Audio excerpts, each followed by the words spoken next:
Hello everyone, welcome to Skynomics academy. My name is Harshita. हम बेटा आज से आपका नया चैप्टर स्टार्ट करने वाले हैं सीबीएसई बायोलॉजी में, जिसका नाम है हाउ डू ऑर्गेनिज्म रिप्रोड्यूस। ठीक है, किस तरीके से ऑर्गेनिज्म, कोई भी लिविंग ऑर्गेनिज्म जो होता है बेटा वो रिप्रोड्यूस करता है। ठीक है, कैसे पॉपुलेशन इंक्रीज होती है, ठीक है, कैसे रिप्रोडक्शन होता है, आज इस चैप्टर में आप पढ़ने वाले हो। ठीक है, तो स्टार्ट करते हैं आपका न्यू चैप्टर। ठीक है, चलिए फिर इससे पहले बेटा अगर आप सब लोग क्रैश कोर्स को ज्वाइन करना चाहते हो, 10th क्लास की स्टडी करना चाहते हो आगे बोर्ड्स के लिए, तो यहाँ पर बेटा हमारे स्काइनॉमिक्स अकेडमी में क्रैश कोर्स स्टार्ट हो रहा है 1 नवंबर 2025 से। ठीक है, चाहे आप किसी भी स्ट्रीम से क्यों ना हो, सीबीएसई, आईसीएसई, आईएससी, ठीक है, सबके यहाँ पर क्रैश कोर्स अवेलेबल है। ठीक है, आपको उस सब चीजों की यहाँ बेटा क्लासेस मिलेंगी। और वो क्लासेस कहाँ पर मिलेगी बेटा आपको, जहाँ पर हमारा बेटा एक ऐप लॉन्च हो रखा है जिसका नाम है स्काइनॉमिक्स अकेडमी। वो आप डाउनलोड कर सकते हो प्ले स्टोर में जाकर, जहां पर आपको सारा कंटेंट मिलेगा, सारी वीडियोस मिलेंगी, सारा कोर्स जो होगा बेटा वो वहीं पे चलेगा आपका। ठीक है, आपको उस ऐप में डाउनलोड करने में क्या क्या प्रॉफिट मिलेगा, क्या क्या बेनिफिट्स मिलेंगे, आपको वहां पर सारा का सारा कंटेंट मिलेगा वीडियो के रिगार्डिंग। ठीक है, जितना भी आपका स्टडी मटेरियल होगा बेटा वो वहीं पे आपका अवेलेबल मिलेगा। ठीक है, जितना भी आप क्लासेस ले रहे हो उसके रिगार्डिंग आपके जो डेली क्विजेस होते हैं, प्रैक्टिस जो होती है वो वहीं पे अवेलेबल मिलेंगे आपको। जितने भी आपके क्वेश्चन पेपर्स होंगे वो सारे के सारे वहां पर आपको मिल जाएंगे। ठीक है, तो ये सारा का सारा आपको बेनिफिट मिलेगा अगर आप ऐप डाउनलोड करते हो तो। ठीक है, चलिए फिर आगे मूव करते हैं। हाँ जी बेटा, तो इसे पढ़ने से पहले बेटा हम स्टार्ट करने वाले हैं आपका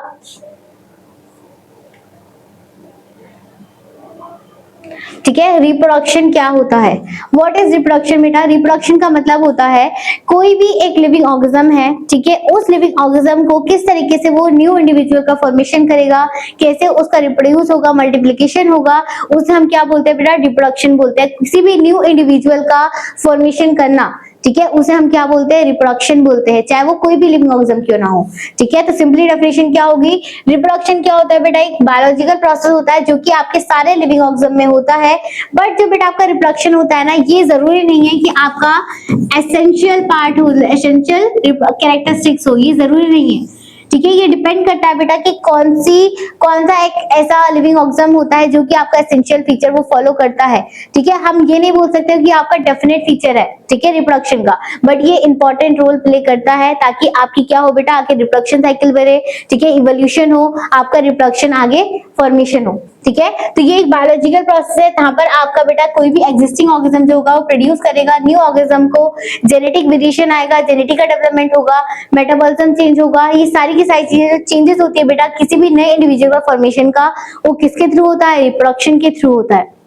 ठीक है, तो क्या लिखा हुआ है? It's a biological process where the existing organism produce the new genetically similar individual. अब देखो डिपेंड करता है बेटा यहाँ पर जो आपका रिप्रोडक्शन होता है ना, ये जरूरी नहीं है कि आपका वो किसी भी लिविंग ऑर्गेनिज्म के थ्रू आप क्या कर सकते हो बेटा? रिप्रोड्यूस कर सकते हो। ठीक है, जिस इंडिविजुअल के आप बेटा स्पीशीज में बिलोंग करते हो उसी इंडिविजुअल के साथ क्या होगा बेटा? रिप्रोडक्शन होगा, और वो उसी के जेनेटिकली सिमिलर रहेगा। जैसे फॉर एग्जाम्पल अगर मैं बोलूं जैसे ह्यूमन से हम, या फिर कोई भी आपका एक एनिमल है, ठीक है, जो आपके एनिमल्स होंगे जैसे फॉर एग्जांपल डॉग है, तो डॉग जो होगा बेटा वो डॉग के थ्रू ही रिप्रोड्यूस करेगा, उसी के सिमिलरली क्या होगा बेटा? वो न्यू इंडिविजुअल का फॉर्मेशन होगा। ठीक है, वैसे अगर ह्यूमंस की बात करें, ह्यूमन जो होता है बेटा उनके रिप्रोडक्शन जो आपके न्यू इंडिविजुअल का फॉर्मेशन होगा उनके सिमिलर होगा। ठीक है, बट जेनेटिकली नहीं बोल सकते आप। ठीक है, आपके उसी के थ्रू सिमिलर होगा, जैसे आपकी बॉडी ऑर्गन्स का फॉर्मेशन होना, ठीक है, आपका डेवलपमेंट होना, बट ये बात नहीं कर रहा है कि हम शक्ल होंगे, बॉडी का फॉर्मेशन होगा उनके थ्रू, उन्हीं के थ्रू आपका रिप्रोडक्शन होता है, उसे हम क्या बोलते हैं बेटा? सेम इंडिविजुअल बोलते हैं। सेम इंडिविजुअल के थ्रू आप अगर रिप्रोड्यूस करते हो तो उसे हम बोलते हैं बेटा आपका रिप्रोडक्शन। ठीक है, तो यहाँ क्या लिखा हुआ है? Similar individual offspring ensuring the survival and continuity of the species. ठीक है, रिप्रोडक्शन क्यों इंपॉर्टेंट होता है? फॉर द सर्वाइवल में, और कोई भी स्पीशीज को आगे कंटिन्यू करना, उसकी कंटिन्यूटी को बढ़ाना, पॉपुलेशन को इंक्रीज करना, डेवलपमेंट करना या फिर इवोल्यूशन करना, इसलिए हम क्या करते हैं बेटा? रिप्रोडक्शन का यूज करते हैं। रिप्रोडक्शन इसलिए आपका क्या होता है? एसेंशियल होता है। ठीक है। अब बात आती है बेटा जो आपका रिप्रोडक्शन होता है ना वो आपकी दो टाइप्स में डिवाइडेड होता है। ठीक है, जो आपके लिविंग ऑर्गेनिज्म होता है बेटा वो दो तरीके से आपका रिप्रोडक्शन कर सकते हैं। एक होता है आपका एसेक्सुअल रिप्रोडक्शन और दूसरा होता है आपका सेक्सुअल रिप्रोडक्शन। ठीक है, तो दो तरीके के आपने रिप्रोडक्शन पढ़ने हैं। अब नेक्स्ट क्वेश्चन आता है बेटा आपका कि आपका जो रिप्रोडक्शन होता है वो इंपॉर्टेंट क्यों होता है। तो सबसे पहले आपको बता चुकी हूँ बेटा कंटिन्यूटी ऑफ द स्पीशीज को बढ़ाने के लिए, किसी भी चीज को आपको आगे कंटिन्यू करने के लिए, ठीक है, उसकी पॉपुलेशन बढ़ाने के लिए, इवोल्यूशन बढ़ाने के लिए, स्पीशीज को आगे कंटिन्यू करने के लिए, इसलिए हम क्या करते हैं बेटा रिप्रोडक्शन करते हैं। सेकंड, स्पीशीज का सर्वाइवल करने के लिए ताकि आपकी स्पीशीज वो आगे कंटिन्यू होती रहे। और लास्ट क्या होगा बेटा जेनेटिक डाइवर्सिटी के लिए। ठीक है, जेनेटिक डाइवर्सिटी मतलब क्या होगा बेटा कोई भी जीन आपकी तब तक जब आप रिप्रोडक्शन करोगे तो आपकी वो जीन आगे पास आउट होती रहेगी, जेनेटिक डेवलपमेंट होगा, जेनेटिक इवोल्यूशन होगा। ठीक है, अगर आपका रिप्रोडक्शन होगा तो एक ऐसा टाइम आएगा बेटा धीरे धीरे कि आपकी जो पॉपुलेशन होगी उसमें क्या आ सकता है इवोल्यूशन आ सकता है। तो इसकी वजह से हम क्या करते हैं बेटा रिप्रोडक्शन इंपॉर्टेंट होता है लाइफ को आगे कंटिन्यू करने के लिए। ठीक है, तो ये इसकी क्या हो गई इंपॉर्टेंस हो गई। चलिए फिर अब आगे स्टार्ट करते हैं बेटा हम टाइप्स ऑफ रिप्रोडक्शन। ठीक है, क्या स्टार्ट करने वाले हैं types of reproduction.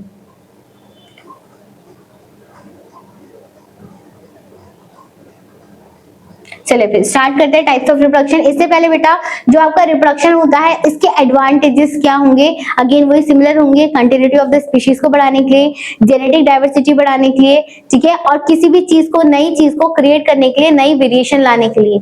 Most important reproduction में क्या वर्ड होता है बेटा वेरिएशन। ठीक है, किसी भी चीज में आप धीरे धीरे चेंजेस ला रहे हो, वेरिएशन ला रहे हो, वो किसके थ्रू पॉसिबल है आपका रिप्रोडक्शन के थ्रू पॉसिबल है। ठीक है, जैसे फॉर एग्जांपल अगर मैं ह्यूमंस का एग्जांपल दूं, पहले के टाइम पे आप क्या थे सारे के सारे ह्यूमंस क्या थे अर्ली मैंस थे, आदिवासी थे। धीरे धीरे क्या हुआ बेटा इवोल्यूशन हुआ, रिप्रोडक्शन बढ़ा। ठीक है, रिप्रोडक्शन के थ्रू क्या हुआ चेंजेस आए ह्यूमन की बॉडी में। ठीक है, जिसे हम क्या बोलते हैं इवोल्यूशन बोलते हैं या वेरिएशन बोलते हैं। तो उनकी बॉडी में क्या है बेटा वेरिएशन आए, जेनेटिक डाइवर्सिटी हुई, जेनेटिक वेरिएशन आया, जिसके थ्रू आज के टाइम में हम ऐसे देखते हैं। आगे जाके इन फ्यूचर में हम में और ज्यादा डेवलपमेंट होगा तो और चांसेस हो सकते हैं कि वेरिएशन आ सके। ठीक है, तो इसलिए आपका क्या होता है बेटा रिप्रोडक्शन इंपॉर्टेंट होता है। ठीक है, क्या लिखा है बेटा reproduction ensure the continuity of the particular species. ठीक है, ताकि एक पर्टिकुलर स्पीशीज की कंटिन्यूटी आगे अर्थ में इन्वायरमेंट में चलती रहे, वो एक्सटेंड ना हो जाए।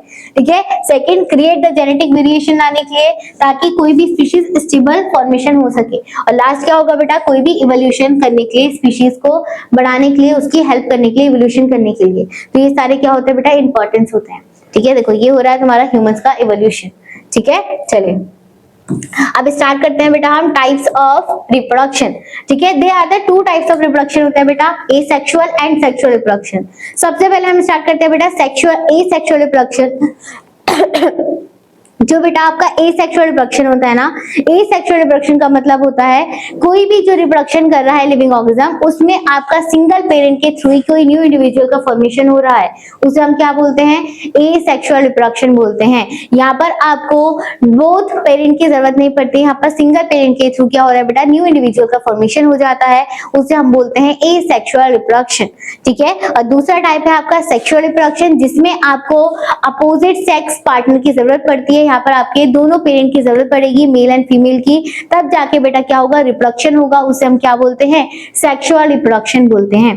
ठीक है, यही दोनों आपने इस चैप्टर में पढ़ने हैं डिटेल में। सबसे पहले हम स्टार्ट करेंगे एसेक्सुअल, देन फिर आएगा आपका सेक्सुअल। ठीक है, तो डेफिनेशन देख लो बेटा एसेक्सुअल रिप्रोडक्शन की क्या होगी single parents organisms create a offspring that are genetically identical to their itself. अब देखो क्या होता है बेटा जो आपकी एसेक्सुअल रिप्रोडक्शन होता है ना, जो कि आपके सिंगल पेरेंट के थ्रू कोई भी इंडिविजुअल को नए इंडिविजुअल का फॉर्मेशन करता है। तो जब हम एसेक्सुअल रिप्रोडक्शन को फॉलो करते हैं या एसेक्सुअल रिप्रोडक्शन चलता है तो वहां पर जो आपके पेरेंट होते हैं उन्हीं की डुप्लीकेट कॉपी होता है आपका न्यू इंडिविजुअल। इसमें आपका कोई भी वेरिएशन नहीं होगा। ठीक है, कोई भी जेनेटिक वेरिएशन नहीं आएगा, कोई भी जेनेटिक चेंजेस नहीं आएंगे। जो आपके पेरेंट होता है उसके जस्ट डिट्टो कॉपी होते हैं आपके न्यू इंडिविजुअल को, जिसे हम क्या बोलते हैं बेटा इसकी लैंग्वेज में, बायो की लैंग्वेज में हम उसे वर्ड लेते हैं बेटा एक क्लोन। क्लोन का मतलब होता है ditto duplicate copy of their parents, ठीक है, जो बिल्कुल अपने पेरेंट के आइडेंटिकल होते हैं, सिमिलर होते हैं, उसे हम क्या बोलते हैं, क्लोन्स बोलते हैं। तो इस सेक्सुअल रिप्रोडक्शन में बेटा वो बिल्कुल आपके डिट्टो आइडेंटिकल होते हैं पेरेंट्स के, ठीक है। यहाँ पर आपकी कोई भी वेरिएशन आपको नहीं दिखेगा, कोई भी चेंजेस नहीं दिखता है, ठीक है। तो इसकी वजह से यहाँ पर ना ही कोई इवोल्यूशन होगा, ना ही कोई जेनेटिक वेरिएशन आता है। तो ये आप पॉइंट बता सकते हो बेटा कि आपके एसेक्सुअल रिप्रोडक्शन के डिसएडवांटेजेस क्या होंगे। तो क्या हो सकता है, यहाँ पर कोई भी जेनेटिक वेरिएशन नहीं आएगा, कोई भी इवोल्यूशन नहीं होगा, ठीक है, कोई भी न्यू इंडिविजुअल डिफरेंट नहीं होगा किसी भी दूसरे इंडिविजुअल से, ठीक है। देखो क्या लिखा हुआ है, और a single parent organism create offsprings that are genetically identical to itself, ठीक है, ये बिल्कुल एकदम डिट्टो आइडेंटिकल होते हैं। There is a no involvement of the gametes of another organism, यहाँ पर किसी भी गैमेट का इन्वॉल्वमेंट नहीं होता है। यहाँ पर ये कैसे डिवीजन करता है, जैसे आपने सेल साइकिल पढ़ी होगी, सेल का जैसे डिवीजन होता है बेटा, एक सेल से वो आपका 2 डुप्लीकेट कॉपी बनाता है, माइटोसिस करता है, वैसे आपका किसमें होता है, एसेक्सुअल रिप्रोडक्शन में डिवीजन होगा, ठीक है। ये हो गया आपका एसेक्सुअल रिप्रोडक्शन। तो आपने ये अपनी डेफिनेशन देखी है, इसी को पूरा आपने चैप्टर में पढ़ना है कि किस तरीके से आपका एसेक्सुअल रिप्रोडक्शन होता है और सेक्सुअल रिप्रोडक्शन होता है। तो नेक्स्ट डेफिनेशन क्या आती है बेटा आपकी सेक्सुअल रिप्रोडक्शन की, the method involve the fusion of male and female gametes, ठीक है, sex cells usually from the 2 parents, 1 male and 1 female gametes, ठीक है, to produce the offspring with the genetic material from both the parent. This process is called as the sexual reproduction. इसमें क्या हो रहा है बेटा, लीड जेनेटिक वेरिएशन आएगा, genetic diversity होगी, और कोई भी न्यू इंडिविजुअल का क्या होगा बेटा, क्रिएशन होगा, जो कि आपका क्या बना देगा, डिप्लॉइड सेल्स बना देंगे, डिप्लॉइड जाइगोट बना देंगे, 2n जाइगोट बना देंगे जब आपके 2 पेरेंट्स होते हैं। तो इस प्रोसेस को हम क्या बोलते हैं बेटा, सेक्सुअल रिप्रोडक्शन बोलते हैं, ठीक है। देखो यहाँ पर फॉर एग्जाम्पल अगर मैं बात करूं बेटा आपकी एसेक्सुअल रिप्रोडक्शन की, तो एसेक्सुअल रिप्रोडक्शन अगर फॉर्मेशन हो रहा है तो ये बेसिकली बेटा आपके मोस्टली यूनिसेलुलर ऑर्गेनिजम्स में होता है, मोस्टली, ठीक है। हो सकता है एक्सेप्शन, जैसे फॉर एग्जांपल अगर मैं बात करूं, आपने इसी चैप्टर में पढ़ना है वेजिटेटिव प्रोपगेशन या फिर आर्टिफिशियल हाइब्रिडाइजेशन। ये आपका जो मेथड होता है बेटा, ये आपका सेक्सुअल रिप्रोडक्शन के थ्रू होगा इन प्लांट्स में, ठीक है, जो कि मैन मेड के थ्रू होता है या फिर आप वेजिटेटिव प्रोपगेशन करते हो, ठीक है। बट जो आपका बेसिकली अगर मैं नेचुरली अकरिंग की बात करूं तो आपके प्लांट्स में सेक्सुअल रिप्रोडक्शन होता है, बट हम आर्टिफिशियली उसमें एसेक्सुअल रिप्रोडक्शन भी करा सकते हैं with tissue culture, vegetative propagation के थ्रू या फिर आर्टिफिशियल हाइब्रिडाइजेशन के थ्रू, ठीक है। तो यहाँ पर मोस्टली जो आपका एसेक्सुअल रिप्रोडक्शन होता है बेटा, जो नेचुरली होता है वो यूनिसेलुलर में होगा, ठीक है। जैसे फॉर एग्जांपल आपके अमीबा हो गया, ठीक है, सब माइक्रोऑर्गेनिज्म्स में, बैक्टीरिया में हो गया, ये सारे के सारे आपके क्या होते हैं बेटा, यूनिसेलुलर होते हैं एक्सेट्रा। जैसे आपको मैं एक डायग्राम बना दे, सपोज करो ये आपका बैक्टीरिया का सेल है, इस बैक्टीरिया के सेल में आपका न्यूक्लियस प्रेजेंट है और साइटोप्लाज्म प्रेजेंट है। तो ये आपका रिप्रोडक्शन कैसे करेगा, तो ये यहाँ पर से क्या करेगा बेटा, इसे माइटोसिस करवाएगा, क्या कराएगा, माइटोसिस कराएगा, इक्वेशनल डिवीजन कराएगा, फिर धीरे धीरे क्या करेगा, ये इसे न्यूक्लियस को 2 पार्ट्स में डिवाइडेड करना स्टार्ट करेगा इस तरीके से, और फाइनली यहाँ पर क्या होगा, ये 2 न्यूक्लियस में डिवाइड हो जाएगा और यहाँ पर ये 2 डॉटर सेल्स का फॉर्मेशन कर देगा। तो इस प्रोसेस को हम क्या बोलते हैं, एसेक्सुअल रिप्रोडक्शन बोलते हैं, ठीक है। तो यहाँ पर क्या हुआ, एक ही सेल से आपके 2 डॉटर सेल्स का फॉर्मेशन हो चुका है, तो इसे हम बोलते हैं एसेक्सुअल रिप्रोडक्शन, ठीक है। वहीं अगर मैं बात करूं बेटा आपकी सेक्सुअल रिप्रोडक्शन की, सेक्सुअल रिप्रोडक्शन में क्या होता है, यहाँ पर आपको 2 पेरेंट्स की जरूरत पड़ती है। तो जो आपका सेक्सुअल रिप्रोडक्शन होता है बेसिकली बेटा, जितने भी आपके मैमल्स होते हैं इन सब में क्या होता है, सेक्सुअल रिप्रोडक्शन होता है। एनिमल्स इंक्लूड हो जाएंगे इसके अंदर, और क्या हो जाएंगे बेटा आपके, एनिमल्स हो गए, एक सेकेंड, क्या क्या एग्जाम्पल आ जाएंगे इसके अंदर, प्लांट्स जितने भी हैं, ठीक है, ह्यूमंस, एनिमल्स, ये सारे के सारे क्या करते हैं बेटा आपके सेक्सुअल रिप्रोडक्शन करते हैं। अब देखो इसमें रिप्रोडक्शन करने में क्या क्या चीज जरूरत होंगी, आपके पास जो आपके सेक्सुअल रिप्रोडक्शन होता है बेटा, इसमें आपके 2 पेरेंट्स की जरूरत पड़ेगी, ठीक है, 2 पेरेंट्स की जरूरत पड़ेगी, एक होगा आपका बेटा मेल और एक होगा आपका फीमेल, ठीक है। मेल को आप क्या बोल दोगे, फादर, और फीमेल को आप बोलते हो मदर, ठीक है। अब जो आपके बेटा हर सेल होते हैं, हर गैमेट होता है, वो सारे के सारे क्या होता है, डिप्लॉइड होते हैं, डिप्लॉइड क्रोमोसोम्स होते हैं, ठीक है। तो जो आपके बेटा फादर होंगे ये भी आपके डिप्लॉइड क्रोमोसोम्स हैं, और मदर भी जो है वो भी डिप्लॉइड क्रोमोसोम्स है। तो जब बेटा आपका मेल गैमेट से क्या फॉर्मेशन होगा, स्पर्म का फॉर्मेशन होगा, ठीक है, और फीमेल गैमेट से किसका फॉर्मेशन होगा, एग का या फिर ओवा का, ठीक है, ये फॉर्मेशन हो चुका है। जब इन दोनों का बेटा क्या हो जाएगा, क्रॉसिंग ओवर हो जाएगा, जिस प्रोसेस को हम क्या बोलते हैं, फर्टिलाइजेशन बोलते हैं, तो इन्होंने क्या फॉर्म कर देंगे, जाइगोट का फॉर्मेशन कर देंगे।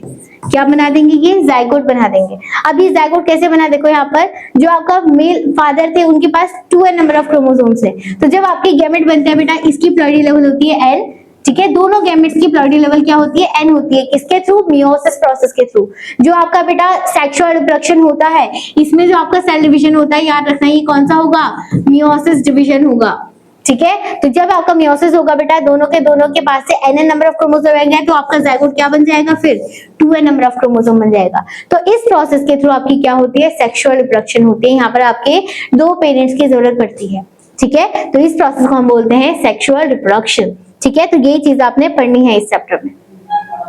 चलिए फिर तो रीड कर लेते हैं पहले एक बार क्या होता है। तो सबसे पहले हम डिफरेंस देखेंगे बेटा सेक्सुअल रिप्रोडक्शन में और एसेक्सुअल रिप्रोडक्शन में। तो सबसे पहले क्या होगा बेटा, involvement of fusion of male and female gamete is called as the sexual reproduction. जहां पर आप मेल एंड फीमेल गैमेट का फ्यूज करते हो, अपोजिट सेक्स में पेरेंट प्रेजेंट होता है, तो वो किस में होता है, आपका सेक्सुअल रिप्रोडक्शन में होता है। एसेक्सुअल में क्या होगा, जहां पर आपका कोई भी गैमेट का इन्वॉल्वमेंट नहीं होता है, do not involve the fusion of male and the female gamete is called as the asexual reproduction। then दूसरा डिफरेंस क्या होगा बेटा, यूजुअली जो आपके सेक्सुअल रिप्रोडक्शन होता है, इसमें आपके जो इंडिविजुअल होगा, न्यू ऑफस्प्रिंग होगा, वो दूसरे इंडिविजुअल से डिफरेंट होता है, सिमिलर नहीं होता है।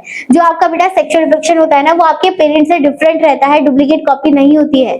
जैसे मैंने आपसे बोला था, एसेक्सुअल रिप्रोडक्शन में आपका जो पेरेंट होता है उसी की डुप्लीकेट कॉपी होता है, क्या, न्यू इंडिविजुअल क्लोनिंग होती है।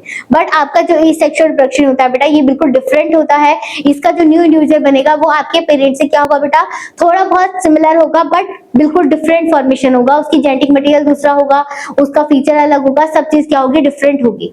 ठीक है, तो यहाँ पर क्या लिखा हुआ है, it require the 2 usually different individual formation होते हैं। और इसमें क्या होता है बेटा, आपका कोई भी एक ओनली 1 इंडिविजुअल का फॉर्मेशन आता है। मतलब यहाँ पर आपको जो सेक्सुअल रिप्रोडक्शन होता है, यहाँ पे आपको 2 गैमेट्स की जरूरत पड़ी है, मेल एंड फीमेल की, और एसेक्सुअल में आपका इंडिविजुअल के थ्रू ही काम हो जाता है। ठीक है, नेक्स्ट आता है बेटा, the identical produce are not identical to their parents. जो आपके सेक्सुअल रिप्रोडक्शन होता है, उसमें आपकी जो इंडिविजुअल होता है उसका डुप्लीकेट आइडेंटिकल नहीं होता है पेरेंट्स के। जो शो द वेरिएशन, वो क्या होता है, एक दूसरे के वेरिएशन शो करेंगे, डिफरेंट होता है, जेनेटिक मटेरियल भी क्या होगा, डिफरेंट होगा। तो each other and also from their parents. But यहाँ पर क्या होगा, बिल्कुल जेनेटिक वेरिएशन यहाँ पर बिल्कुल आइडेंटिकल होते हैं उसके, और यहाँ पर आपका कोई भी जेनेटिक वेरिएशन नहीं आता है। ठीक है, the individual produce are the identical to their parents and hence are called as the clones. देखो लिखा हुआ आ गया यहाँ पर। ठीक है, नेक्स्ट आता है, most of the animals reproduce asexually, both sexual and asexual mode of reproduction are found in the plants only. Basically जितने भी आपके मल्टी सेल ऑर्गेनिजम्स होते हैं वो मोस्टली बेटा सेक्सुअल रिप्रोडक्शन करते हैं।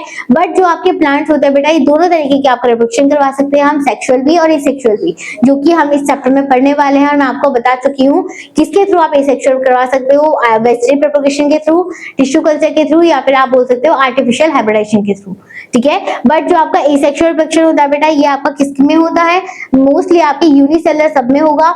ठीक है, जितने भी आपके कुछ माइक्रोऑर्गेनिजम्स होते हैं, प्लांट, बैक्टीरिया, फंजाई, इन सब में क्या होता है, आपका एसेक्सुअल रिप्रोडक्शन होता है। Asexual mode of reproduction are common in the organism having the simple organisation such as algae and fungi. ठीक है, नेक्स्ट लास्ट आता है बेटा, जो आपका रिप्रोडक्शन होता है, सेक्सुअल रिप्रोडक्शन, ये स्लो प्रोसेस होता है बहुत, और जो आपका एसेक्सुअल होता है ये बहुत ज्यादा फास्ट प्रोसेस होता है as compare to sexual reproduction से। ठीक है, तो ये सारे आपके क्या हो गया बेटा, डिफरेंस हो चुके हैं। ठीक है, चलिए अब देखो नेक्स्ट टर्म आती है बेटा आपकी most important, what is variation. ठीक है, वेरिएशन जो होता है बेटा, वेरिएशन का मतलब होता है सिंपली चेंजेस। वेरिएशन का मतलब होता है बेटा चेंजेस। किसी भी लिविंग ऑर्गेनिज्म में अगर बेटा स्लो चेंजेस आ रहे हैं, कैसे आ रहे हैं, स्लो चेंजेस आ रहे हैं, धीरे धीरे चेंजेस हो रहे हैं किसी भी लिविंग ऑर्गेनिज्म में, तो वो क्या कहलाता है, आपका वेरिएशन कहलाता है। ठीक है, उसे आप क्या बोल दोगे, वेरिएशन बोल दोगे। तो टर्म याद रखनी है बेटा, जिसमें आपकी स्लो चेंजेस होता है उसे हम बोलते हैं वेरिएशन। एक टर्म और आएगी आपके आगे जाके बेटा, एक टर्म में बताई देती हूँ आपको, म्यूटेशन। म्यूटेशन वर्ड का भी मतलब होता है बेटा चेंजेस, बट इसमें जो चेंजेस होता है बेटा वो कैसा होगा, फास्ट चेंज होंगे, फास्ट प्रोसेस होता है, इसमें फास्ट चेंजेस आते हैं। और जो आपका वेरिएशन होता है सिंपली क्या होता है, आपका स्लो चेंजेस होता है। अब देखो दोनों में डिफरेंस क्या है, कोई भी जो आपका बेटा लिविंग ऑर्गेनिज्म होता है ना, उसकी बॉडी में आपके स्लो चेंजेस आते हैं, वेरिएशन आता है, जिसकी वजह से उसमें क्या नहीं होता, कोई भी आपका सडनली चेंजेस नहीं आ सकते, कोई भी आपका डिजीज या फिर साइड इफेक्ट शो नहीं कर सकता है। तो वेरिएशन जो होता है बेटा ये आपका बेनिफिशियल होता है एज कम्पेयर टू म्यूटेशन से। जो आपका वेरिएशन होगा बेटा ये धीरे धीरे क्या कर रहा है आपकी सारे लिविंग ऑर्गेनिज्म में, जैसे फॉर एग्जांपल अगर मैं बात करूं ह्यूमन की स्पीशीज है हम लोग, ठीक है, पहले के टाइम पे हम क्या थे, अर्ली मैन थे, अब धीरे धीरे क्या हो गया, हमारी बॉडी चेंजेस हो गए, हम होमो सेपियंस में कन्वर्ट हो चुके हैं। तो ये अर्ली मैन से लेके बेटा होमो सेपियंस तक की जो लाइफ साइकिल थी, जो आपका चेंजेस था, ये धीरे धीरे चेंजेस आया, जिसे हम क्या बोलते हैं, वेरिएशन बोलते हैं। पहले के टाइम पे आपकी क्या थी बेटा, आप झुक के चलते हैं, आपके जानवर चलते हैं, आपकी पूंछ थी, ठीक है, आप मंकी के जैसे दिखते थे। अब धीरे धीरे चेंजेस हुए बेटा, आपकी पूंछ गायब हो गई, आप बिल्कुल स्ट्रेट वर्टिकल कॉलम के स्ट्रेट हो चुकी है। तो ये सारे लिविंग ऑर्गेनिज्म में बेटा धीरे धीरे चेंजेस आए हैं, सडनली चेंजेस नहीं आए हैं, और सारे लिविंग ऑर्गेनिज्म की स्पीशीज में आए हैं, एक ही पर्टिकुलर इंडिविजुअल में नहीं आया है। तो वेरिएशन जो होता है बेटा ये एक पर्टिकुलर कंप्लीटली स्पीशीज में एक साथ आता है, स्लो चेंजेस होता है, ठीक है, तो इसे हम क्या बोलते हैं, वेरिएशन बोलते हैं, जो कि इंपॉर्टेंट होता है किसमें, रिप्रोडक्शन में और आपके सारे लिविंग ऑर्गेनिज्म में। बट जो बेटा आपका म्यूटेशन होता है ना, इसे हम बोलते हैं फास्ट चेंजेस। जो म्यूटेशन होता है बेटा ये सडनली चेंजेस, फास्ट भी नहीं बोल सकते आप, क्या बोल सकते हो, सडन चेंजेस। किसी भी लिविंग ऑर्गेनिज्म की बॉडी में अगर सडनली चेंजेस आ रहे हैं, ठीक है, उसकी जीन का सडनली चेंजेस हो रहा है, ठीक है, वेरिएशन आ रहा है, तो उसे हम क्या बोलते हैं, म्यूटेशन बोलते हैं, ठीक है। जैसे अब जो आपका जो म्यूटेशन होता है ना बेटा ये जरूरी नहीं है आपकी सारी इंडिविजुअल स्पीशीज में हो रहा हो, ये एक इंडिविजुअल पर्सन पे भी हो सकता है। जैसे फॉर एग्जांपल मैं यहाँ पर खड़ी हूँ अभी, ठीक है, तो मेरे सडनली क्या होगा बेटा, कोई भी जीन में अगर सडनली चेंजेस आ गया, ठीक है, तो उसे आप क्या बोल दोगे, म्यूटेशन बोल दोगे। वो इंडिविजुअल एक ही पर्सन में जो आ रहा है उसे हम बोलते हैं म्यूटेशन। और जो सारे स्पीशीज में कंप्लीटली एक स्पीशीज में इंडिविजुअल में होता है उसे हम बोलते हैं वेरिएशन, ठीक है। म्यूटेशन आप पढ़ोगे अभी, म्यूटेशन किस में देखा जाता है, बेसिकली जो भी बेटा डिजीजेस कॉज होती है, ठीक है, जैसे आपका कैंसर होना या फिर कोई भी चीज होनी, तो कैंसर क्यों होता है, क्योंकि आपकी बॉडी में कोई एक्स्ट्रा सेल का डेवलपमेंट हो रहा है, कोई भी जीन का चेंजेस हो रहा है, तो वो सडनली चेंजेस हुआ है ना, तो उसे हम क्या बोलते हैं, म्यूटेशन बोलते हैं, ठीक है। बेसिकली जेनेटिक डिसऑर्डर जिसे हम बोलते हैं, क्रोमोसोमल डिसऑर्डर, तो ये क्या होता है, आपके सारे के सारे म्यूटेशन होते हैं, ठीक है। चलिए फिर रीड कर लेते हैं। वेरिएशन की डेफिनेशन क्या होगी, the difference in the traits among the individual of the species cause the genetic changes, variation play a crucial role in the adaptation and evolution. अब इंपॉर्टेंट क्यों है बेटा आपका, मैंने आपको बता चुकी हूँ वेरिएशन क्यों इंपॉर्टेंट होता है, किसी भी चीज का इवोल्यूशन करना, चेंजेस लाना या डेवलपमेंट करना, इसलिए हमारी क्या होती है बेटा, वेरिएशन इंपॉर्टेंट होता है हर लिविंग ऑर्गेनिज्म की बॉडी में। अगर बेटा वेरिएशन नहीं आएगा, जैसे इन्वायरमेंट चेंज हो रहा है, ऐसे ऐसे आपका सर्वाइवल चेंज हो रहा है, उसके अकॉर्डिंग अगर कोई भी वेरिएशन नहीं आएगा और हम चेंज नहीं होंगे तो आप उस कंडीशन में सर्वाइवल नहीं कर सकते हो। ये हर किसी ऑर्गेनिज्म का लाइफ साइकिल तो है ही बेटा, नेचर भी होता है, ठीक है। आप जैसे फॉर एग्जांपल किसी भी वर्क प्लेस में काम कर रहे हो, उसका इन्वायरमेंट पहले कैसे था, आप चेंज हो चुका है, तो उसके अकॉर्डिंगली हम अपने आप को ढालते हैं ना। तो ये जब हम ह्यूमंस में अप्लाई कर रहे हैं तो यही पूरा का क्या होता है बेटा, सारे इन्वायरमेंट में नेचर भी क्या करता है, इसको अप्लाई करता है। तो वेरिएशन बहुत इंपॉर्टेंट होता है सर्वाइवल के लिए, ठीक है। नेक्स्ट आता है बेटा, जो आपका वेरिएशन होता है ये किस किस के थ्रू हो सकता है, जितने भी बेटा ह्यूमंस में जेनेटिक मटेरियल पाए जाते हैं। अब जेनेटिक मटेरियल क्या होता है बेटा, डीएनए हो सकता है, डीएनए के थ्रू आपकी क्रोमोसोम में चेंजेस आ सकते हैं, क्रोमोसोम के अंदर भी जीन में चेंजेस आ सकते हैं। तो इनके अकॉर्डिंगली किसी भी चीज में जब चेंज आते हैं धीरे धीरे, तो उसे हम क्या बोलते हैं, वेरिएशन बोलते हैं, ठीक है। तो वेरिएशन किस में आ रहा है बेटा, डीएनए के थ्रू आ सकता है। डीएनए क्या होता है, जेनेटिक मटेरियल होता है, जिसकी फुल फॉर्म क्या है, डीऑक्सीराइबो न्यूक्लिक एसिड। ये एक मॉलिक्यूल है बेटा जो कि कैरी करता है genetic information of an organism, जो कि ट्रांसफर करता है एक जनरेशन से दूसरे जनरेशन में इनहेरिट करने के लिए, ठीक है। नेक्स्ट आता है क्रोमैटिन। क्या होता है, एक ऐसे जेनेटिक मटेरियल होता है जिससे आपका डीएनए, आरएनए या कोई भी प्रोटीन कंपोज होकर बनता है, उसे हम क्या बोलते हैं, क्रोमैटिन्स बोलते हैं, ठीक है। नेक्स्ट आता है क्रोमोसोम। क्रोमोसोम क्या होता है बेटा, एक कंडेंस्ड फॉर्म होती है डीएनए की, जिसे आप क्या बोल सकते हो, क्रोमोसोम बोल सकते हो, जिसके ऊपर क्या प्रेजेंट होते हैं, आपके जीन्स प्रेजेंट होते हैं। तो क्रोमोसोम क्या है बेटा, एक थ्रेड लाइक स्ट्रक्चर है ऑफ डीएनए की, जो कि प्रोटीन से और जेनेटिक इंफॉर्मेशन को कैरी करता है एक जनरेशन से दूसरी जनरेशन में। और लास्ट आता है बेटा जीन। जीन क्या होता है, जो आपके क्रोमोसोम के ऊपर प्रेजेंट होते हैं, ठीक है। एक सेगमेंट होता है डीएनए का जो कि आपके इंस्ट्रक्शन को या फिर किसी ऑर्गेनिज्म की स्पेसिफिक जीन को, ट्रेट को क्या करता है, कैरी करता है, ठीक है। जीन क्या है बेटा, ऐसे फॉर एग्जांपल आपके दो पेरेंट्स होते हैं, ठीक है, एक आपके मदर है, एक मदर है और एक फादर है, ठीक है। तो आपकी कुछ जीन ऐसे होंगे बेटा जो कि फादर के साइड प्रेजेंट होंगे, कुछ जीन होंगे आपके मदर के साइड प्रेजेंट होंगे। तो कौन सी जीन बेटा आगे इंडिविजुअल के पास होती है, उसे हम क्या बोलते हैं, जीन बोलते हैं, जो कि आपके डीएनए के थ्रू और जेनेटिक मटेरियल के थ्रू आपकी बॉडी में आए हैं, ठीक है। जीन क्या होता है, एक smallest part of the DNA, ठीक है, जो एक पर्टिकुलर चीज आपकी बॉडी में एंटर करी है। जैसे फॉर एग्जांपल कोई एक ऐसी क्वालिटी है जो कि आपकी मदर की है और वो आपके पास ट्रांसफर हुई है, तो वो क्या हुआ, मदर की जीन आपकी बॉडी में आ चुकी है, ट्रांसफर हो चुकी है जेनेटिक मटेरियल के थ्रू, तो वो क्या कहलाएगा, आपका जीन कहलाता है, ठीक है। तो ये हो गया बेटा आपका वेरिएशन क्या होता है, याद रखना है, वेरिएशन बहुत इंपॉर्टेंट होता है बेटा फॉर द रिप्रोडक्शन के लिए, सर्वाइवल के लिए, ठीक है। चलिए नेक्स्ट आगे मूव करते हैं बेटा, इंपॉर्टेंस, ठीक है। इंपॉर्टेंस क्या है रिप्रोडक्शन की, वेरिएशन की क्या इंपॉर्टेंस होती है। तो सबसे पहले क्या होगा बेटा, survival in the changing environment, ठीक है। वेरिएशन का इंपॉर्टेंस क्या होगी कि हम कैसे एनवायरनमेंट में रह रहे हैं, उसके अकॉर्डिंगली हमने चेंजेस ला रखे हैं अपनी बॉडी में या किसी भी चीज में, तो उसे हम क्या बोलते हैं बेटा,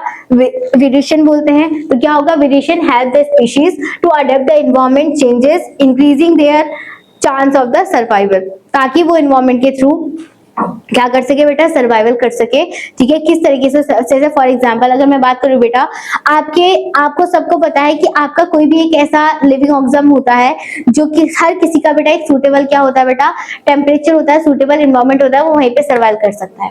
जैसे फॉर एग्जाम्पल हम लोग कहाँ रहते हैं, अभी नॉर्थ के साइड रहते हैं, ठीक है। यहाँ का टेम्परेचर, यहाँ का एनवायरनमेंट कैसा है, हमारे अकॉर्डिंग है, हम उन्हीं के अकॉर्डिंग आपकी क्या है बेटा, बॉडी या आपकी बॉडी उसी के वेरिएशन उसी के अकॉर्डिंग आपकी क्या कर रही है बेटा, सर्वाइव कर रही है, ठीक है। बट सडनली आपका क्या हो गया, आपका कहीं और ट्रांसफर हो चुका है, आप साउथ के साइड चले गए, ठीक है। साउथ में क्या होती है बेटा, बहुत ज्यादा गर्मी होती है, जिसकी वजह से वहां पर आपको अडेप्टेशन के लिए, वहां पर सर्वाइव करने के लिए आपको बहुत टाइम लगेगा, धीरे धीरे चेंजेस लाओगे आप, ठीक है। तो उसके अकॉर्डिंगली आपने क्या करा बेटा, अपना इन्वायरमेंट के थ्रू आपने अपने आप में कुछ चेंजेस आए होंगे, तो उसे हम क्या बोलते हैं, वेरिएशन बोलते हैं।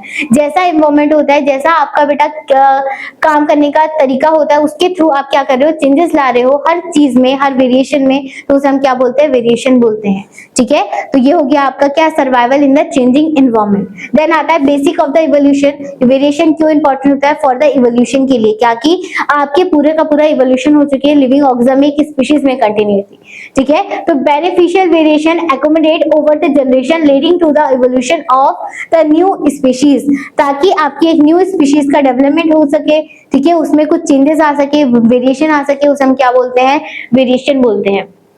देन आता है बेटा डिजीज रेसिस्टेंट, ठीक है। अगर आपके सपोज करो, देखो फॉर एग्जांपल पहले के टाइम पे क्या होता था बेटा, ऐसी कुछ डेवलपमेंट नहीं हो रखा था या फिर ऐसी कोई दवाई ऐसी नहीं बनी थी जिसमें आप उस डिजीज से बच सको। जैसे फॉर एग्जांपल पहले के टाइम पे आपको सबको पोलियो के चांसेस ज्यादा होते थे, क्योंकि आपकी बॉडी में उसका एंटीबायोटिक नहीं बाउंड हुआ था, या वो जीन आपकी बॉडी में था कि आपको बहुत चांसेस होते थे पहले के टाइम पे हर इंडिविजुअल में कि पोलियो हो सकता है। तो धीरे धीरे क्या हुआ बेटा, उसका रिसर्च हुआ, उसमें क्या हुआ, एंटीबायोटिक का फॉर्मेशन हुआ, उसकी वैक्सीन बनी, उसकी क्या बनी, एंटीबायोटिक का फॉर्मेशन हो गया, जो कि आपकी बॉडी में दिया जाता है, और उसके अकॉर्डिंगली आपकी बॉडी में एंटीबायोटिक का फॉर्मेशन होगा, वो जीन में वेरिएशन लाएगा, चेंजेस लाएगा, ठीक है। तो ये क्या हो रहा है बेटा, आपको उस डिजीज के थ्रू आप क्या हो चुके हो, रेसिस्टेंट हो चुके हो, आप उससे बच चुके हो। अब आपको वो आगे नहीं होगा इन फ्यूचर में, आगे जाके आपका जो जनरेशन आएगी उनको वो चांसेस नहीं होंगे कि उनमें आगे वो जीन पोलियो का ट्रांसफर हो, डिजीज का ट्रांसफर हो। तो ये क्या हो रहा है बेटा, आपका वेरिएशन आ रहा है, जेनेटिक डिजीज से आप रेसिस्टेंट हो रहे हो, ठीक है। तो disease resistant, some variation provide the resistance to disease insuring the survival of the certain individual, ताकि आप किसी इंडिविजुअल सर्वाइवल से सर्टेन की सर्वाइवल कर सको, उससे आप रेसिस्ट हो सको, ठीक है। देन लास्ट आता है बेटा बेटर एडेप्टेशन के लिए। अगर आप वेरिएशन करोगे तो उसके अकॉर्डिंगली आप अच्छे से तरीके से सर्वाइवल कर सकते हो उस कंडीशन में, तो हम क्या बोलते हैं, बेटर एडेप्टेशन बोलते हैं, ठीक है। तो variation help the organism adjust to the different habitat and condition, ठीक है। उसके अकॉर्डिंग आप अपना सर्वाइवल चेंज कर रहे हो, किस तरीके से आपको रहना है, ये सारी चीज चेंज करते हो, तो वो क्या कहलाता है, आपका बेटर एडेप्टेशन कहलाता है। और लास्ट बनता है बेटा continuity of the species. Variation क्यों इंपॉर्टेंट है, ताकि आपकी स्पीशीज आगे कंटिन्यू हो सके, ठीक है, वो एक टाइम पे खत्म ना हो सके। अगर वो आपका वेरिएशन लाएगा तो उस स्पीशीज आगे कंटिन्यू होती रहेगी, ठीक है। तो variation prevent the species from becoming the extinct due to the sudden environment changes, ठीक है। तो ये क्या कहलाते हैं बेटा, आपके सारे इंपॉर्टेंस कहलाते हैं वेरिएशन के, ठीक है। चलिए फिर अब बेटा हम स्टार्ट करेंगे सबसे पहला आपका रिप्रोडक्शन, एसेक्सुअल रिप्रोडक्शन, कि आपके एसेक्सुअल रिप्रोडक्शन आप कितने टाइप्स में कर सकते हो, उसकी क्या क्या मेथड्स होते हैं, ठीक है, ये हम पढ़ने वाले हैं। तो बेसिकली बेटा जो आपका एसेक्सुअल रिप्रोडक्शन होता है ना, ये आप बहुत से मेथड के थ्रू कर सकते हो, जिसमें सबसे पहला आता है आपका binary fission, multiple fission, budding, fragmentation, sporulation, vegetative propagation. तो ये इतने टाइप से आप क्या कर सकते हो बेटा, एसेक्सुअल रिप्रोडक्शन कर सकते हो। आपने सारा का सारा एक एक करके पढ़ना है। देन जो आपका बेटा वेजिटेटिव प्रोपगेशन होता है, ये कैसा होता है बेटा, आपका प्लांट में होता है ये बेसिकली, जो कि किसके थ्रू करवा रहे हैं हम, एसेक्सुअल के थ्रू करवा रहे हैं, जिसे आप दो कैटेगरीज में डिवाइड कर सकते हो बेटा, नेचुरली में और आर्टिफिशियल में। अगर नेचुरली अकरिंग हो रहा है तो क्या होगा बेटा, रूट, स्टेम एंड लीफ के थ्रू हो रहा है, जो नेचुरली प्रोसेस चल रहा है। और आर्टिफिशियल क्या होता है बेटा, आप क्या कर सकते हो, कोई भी आपने प्लांट के पार्ट को कट करा और उसको कट करके आप किसी के थ्रू क्या करवा रहे हो, उसे किसी और प्लांट में ट्रांसफर करवा के ग्रो करवा रहे हो, उसे हम क्या बोलते हैं बेटा, आर्टिफिशियल हाइब्रिडेशन बोलते हैं, आर्टिफिशियल प्रोपगेशन बोलते हैं, जो कि आप cutting, grafting, layering and tissue culture के थ्रू करवा सकते हो। तो ये सारे स्टेप्स आपने पढ़ने हैं। इसमें सब में बेटा मोस्ट इंपॉर्टेंट पार्ट आपके सिलेबस में ये होता है वेजिटेटिव प्रोपगेशन। ये बहुत इंपॉर्टेंट पार्ट है आपके सिलेबस का, तो ये अच्छे से हमने पढ़ना है, ठीक है। तो नेक्स्ट क्लास में बेटा हम कंटिन्यू करेंगे आपका नेक्स्ट टॉपिक, ठीक है। जो सबसे पहला हम पार्ट पढ़ेंगे एसेक्सुअल रिप्रोडक्शन क्या होता है, ठीक है, क्लियर यहाँ पर। तो आई होप बेटा आप सब लोग को पसंद आया होगा, ठीक है। नेक्स्ट क्लास में हम आगे कंटिन्यू करेंगे, तब तक के लिए बेटा goodbye, thank you so much.